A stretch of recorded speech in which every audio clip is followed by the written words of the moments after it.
Според мене предизвиците се најмногу да се надминат сите тие институционални препреки кои што ги имаме, кои што стојат на пат за развиток и да се избориме за подобро рекламирање, за дигитална застапеност на сите наши искуства и на знаменитости што ги имаме на поширок пазар, за да може да допрат луѓето да ги видат. Затоа што Македонија е мала земја, ама сега со сите тие дигитални платформи ние може да се изрекламираме и да не види да сме отворени према цел свет. Мислам дека најголем предизвик е да се поставиме на тие платформи и дека тоа ќе ни даде најголема добивка. Доволно секако дека не нема, а и немаме и некоја стратегија како да не има. Значи во споредба со околните земји кои што имаат и стратегија, имаат инвестиции во тој потек, ние го немаме тоа како нација, како земја да го направиме. Стратешки да има инфлуенса, има стратешки портали, да има некаден заеднички портал каде што ќе биде све изрекламирано. Значи тоа е малку една подолга дискусија, но ете барем почеток и прашањето. Па да им се олесни на туристите самиот пристап во државата, пријавањето за престој, пријавањето полиција, да биде преку апликација, да не биде да мора да отиде лично во полициска станица да се запише. Некој од таков тип зборам кој што ги имаме наследено од претходните години правила и процедури, малку да се модернизира или да се ископира пракса од некои земји кои што се повеќе развиени во тој предлог. Ја мислам дека ние кои што се бавиме со тоа реално треба да направиме првиот чекор со некој барање до институциите да се прикаже тој проблем, па да они дали можеле да реагираат. Мислам дека кај приватниците е првиот чекор. Поздрав до конференцијата, да се продолжи вака, каде што ќе не собираат луѓето кои што се бават со да кажеме со оваа дејност, кај што може да не соберат, да размениме мислења, да ги одредиме кои се проблемите, на кои што можеби до следната конференција ќе бидат и решени, само да се продолжи напред. Ова научна конференција споделивме доста искуства кои што се корисни за секоја институција.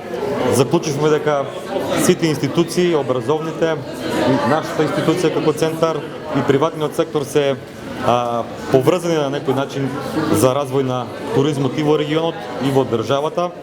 Ние како институција која што се грижи за регионалниот развој во регионот и поврзува 11 општини, споделивме дека една од главните точки со кои што се занимаваме и каде што планираме да реализираме проекти е туризмот.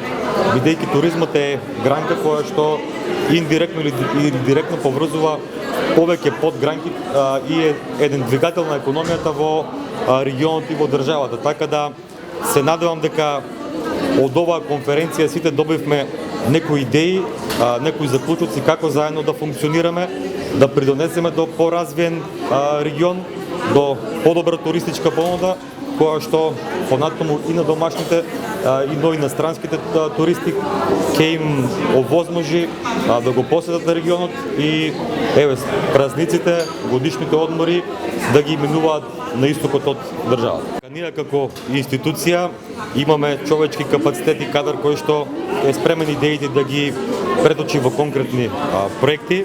Општините исто така располагаат со добри тимови, така да наше секоја идеја да ја преточиме во, така да кажам, апликација и да побараме донатори и фондови за една идеја која што произлегува и од општините, но и другите институции, да обезбедиме средства да реализираме, со што краен бенефит би имале општините од истокот, но и со тоа сите граѓани од регионот. Ова е 9-та подред меѓународна научна конференција за предизвиците во туризмот и бизнис логистиката, која што организира нашиот факултет за туризам и бизнис логистика. Јас сум пресрекна дека оваа година имавме панел сесија, панел дискусија на тема од дестинација до искуство. И ги вклучивме токму оние кои што се директно инволвирани во туризмот, всушност кои што практичарите, тие кои што работат со туристите, туристичките дестинации, со платформите и слично.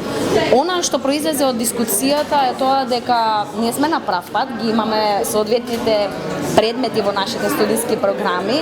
Она што недостасува е малку храброст од студентите и мотивација да го превземат чекорот и да сгрешат. Да грешат се додека не се погоди некоја работа, барем тоа беше препораката од панелистите, и потоа ни недостасува само репетиција.